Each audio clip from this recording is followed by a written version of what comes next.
le secret d'une intégration réussie, la maîtrise de la langue française. Deuxième secret d'une intégration qui fonctionne. Parce que moi, je suis né en France, je parle français, je paie mes impôts en France, j'ai fait mes études en France, et malgré tout, parfois, j'entends « tu dois t'intégrer ». Je dis « putain, qu'est-ce que je peux faire de plus ?» Ça y est, j'ai trouvé, mesdames et messieurs, le secret de l'intégration, je l'ai trouvé. Je vous le révèle. Oui. La picole. Depuis que je picole, je suis français. Je te jure. Dis donc, il est arabe, lui. Mais non, regarde, il a du vin rouge.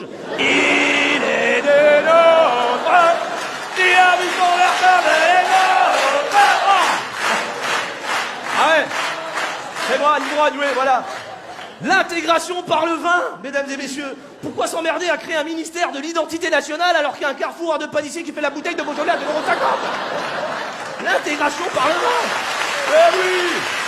Moi je le dis haut et fort, dans les banlieues, ce n'est pas du Karcher qu'il faut, mais du Saint-Émilion.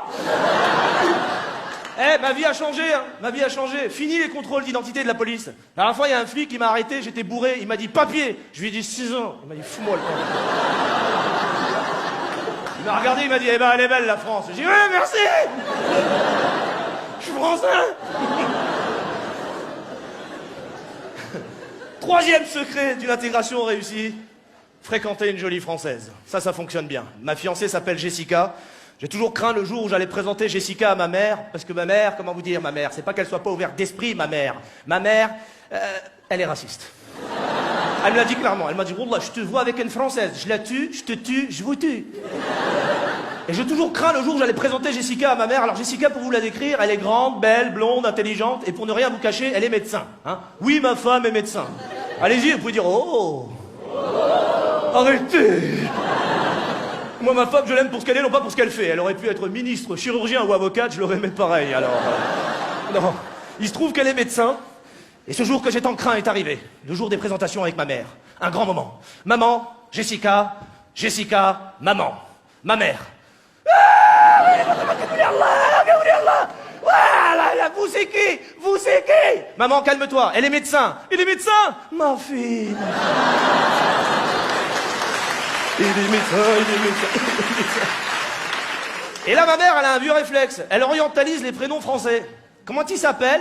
Jessica. Tu veux boire quelque chose, Jamila? Non. Sur ce, mon père arrive, d'un pas décidé.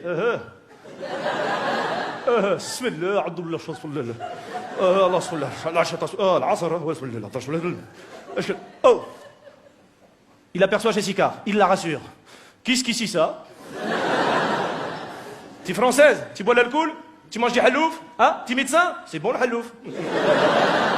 Là on passe à table, repas classique chez nous, 300 personnes. Jessica me dit mais c'est un mariage? Je dis non, c'est un mardi. Et là, c'est l'ambiance traditionnelle des repas de chez nous. Les repas de chez nous, c'est très folklorique. Il y a des cris, des rires, des pleurs, des gamins qui courent partout, de la musique orientale. Et moi, j'adore comparer le repas de chez nous avec le repas français traditionnel bourgeois. J'insiste bien sur bourgeois. Parce que là, c'est une ambiance très austère. Ça parle philosophie, politique. T'as le père, la mère, la fille, le fils, dans un silence de mort. T'as d'abord le père qui est là. Non, non, non et non. Une politique économique ne peut pas être adaptée à un marché européen. Voyons, François-Xavier. Le fils, papa, tu n'es qu'un pessimiste de la vie. La fille, moi je suis une écolo, vous avez bousillé la planète. La mère, oh mais calmez-vous, j'ai préparé un clafoutis. Bon, chez nous c'est pas pareil. Chez nous il y a mon petit frère, il arrive, il ouvre le frigo, il le referme et il fait franchement, qui c'est qui a mangé le dernier yaourt? Je l'avais caché derrière les merguez. Franchement, ça se fait pas de manger le dernier yaourt. C'était mon yaourt. Vous mangez le yaourt des gens. J'aimerais bien que moi je mange mon yaourt. Ouais, je l'avais mis de côté pour regarder moi je le Et là, Jessica, elle le regarde, elle dit mais il va quand même pas pleurer pour un yaourt. Je dis Jessica, tu ne sais pas, chez nous le yaourt c'est sacré. Ça se vend par 8. On est 12.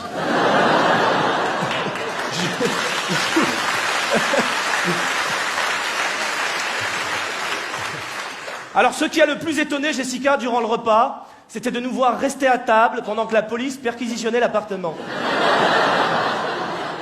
Pour nous, c'était normal, on avait l'habitude. On dit, ouais, il y a les keufs, qu'est-ce qui se passe? Jessica était choquée, elle a dit, mais il y a la police chez vous. Heureusement, mon petit frère était là pour la rassurer. Il lui a dit, ah, Jessica, t'inquiète pas, oh, ils trouveront rien. Et là, elle lui dit, ah bon, et pourquoi? J'ai tout mis dans ton sac. Ça, c'est mon petit frère. Je l'adore, mon petit frère. Mon petit frère, c'est un délinquant. Hein, vous voyez les émissions tard le soir sur TF1, c'est lui. Mais un délinquant étourdi. Une fois, je vous raconte cette anecdote. Il sortait de la chambre avec un sac. Je le regarde. Je dis, toi, tu vas faire un braquage. Il dit, non, je ne vais pas faire un braquage. Pourquoi tu dis que je vais faire un braquage? Ne me prends pas pour un con, je vois bien que tu vas faire un braquage. Je dis, wallah, je ne vais pas faire un braquage. Je dis, si tu vas faire un braquage. Il me dit, non, je ne vais pas faire un braquage. Je lui dis, si tu vas faire un braquage. Et là, il me fait, moi, je vais faire un braquage.